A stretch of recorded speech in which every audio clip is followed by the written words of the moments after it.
ยอดพม่าตีไทยตัวเก่งนะครับเจ้าสาใจร้ายของพี่เบิร์ดมีสุวรรณทีมนะครับวันเสาร์ที่12นี้นะครับไก่ทองท่าพระนะครับจะมีโปรแกรมนะครับไปเจอกับทางด้านเจ้าพายุนะครับของหาดทรายมูลทีมนะครับชิงกันที่ 2M นะครับคู่นี้นะครับก็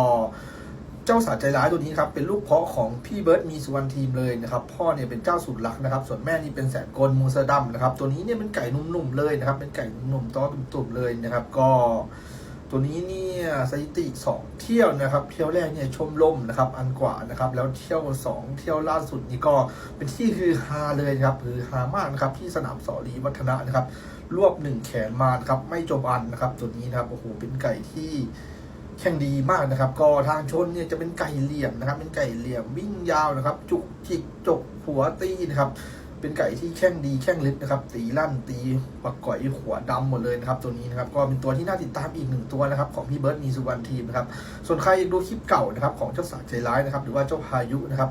พร้อมดูถ่ายทอดสดไปที่หน้าช่องหน้าโปรไฟล์ผมได้เลยนะครับฝากติดตามด้วยนะครับขอบคุณครับ